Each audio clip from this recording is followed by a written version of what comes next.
ستا په کې هم فایده ده او دا چې دوی د یو بل شوران دي دوی په کې هم فایده ده ځکه د عمل د هغې نه مخکې شو او دا من افضل القربات غوره عبادتونو کې یو عبادت دا دی چې تر دوو مسلمانانو په منځ کې روغه راولي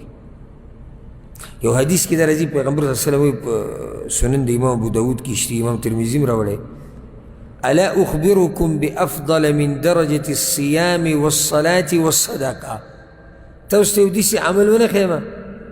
چې کوونکی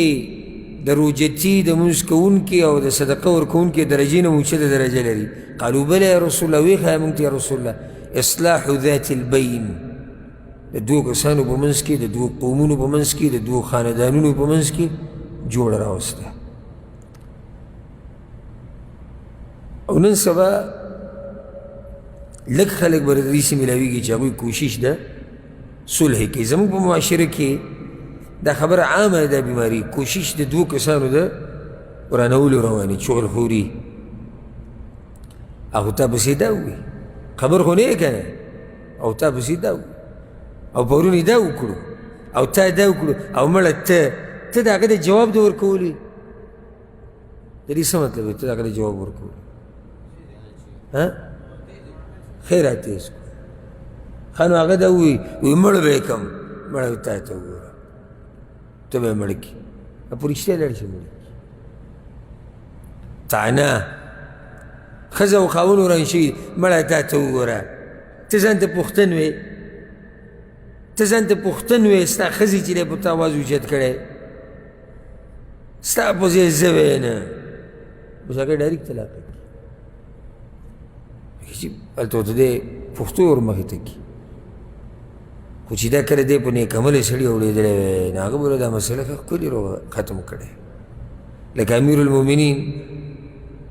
عمر رضی الله عنه خواله چې کس راغی شکایت یې د ښځې راوړه چې ښځه را باندې آواز اوچتوي چې د امیر المؤمنین کور ته راورسېدو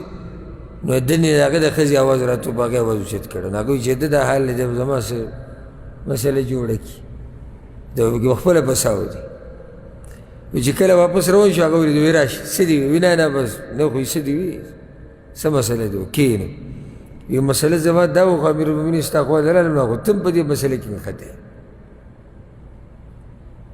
نو هغه ورته وایي ته څه غواړې لکه د دې ښځې نه خلاصېده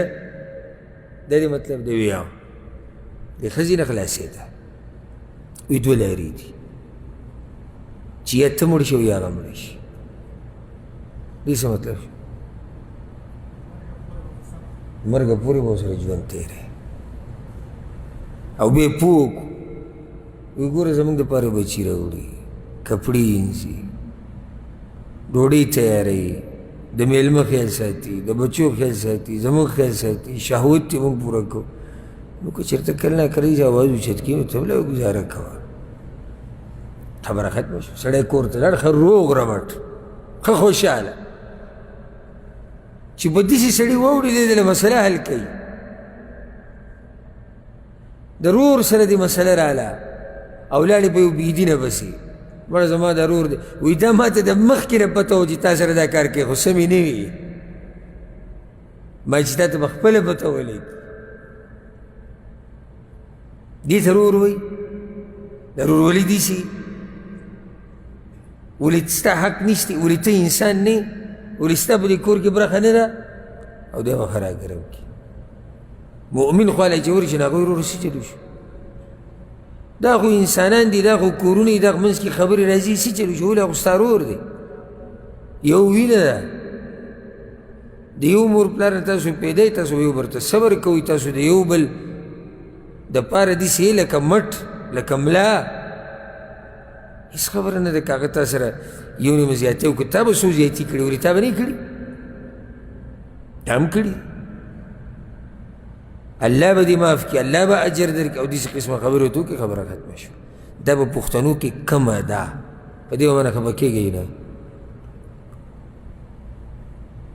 وراني راوستو والا ډېر دي او روغې راوستو والا دا لږ دي بلکې بعض په دې سخت خوشحالېږي چې دوه مسلمانان د یو بل نه لري الله اکبر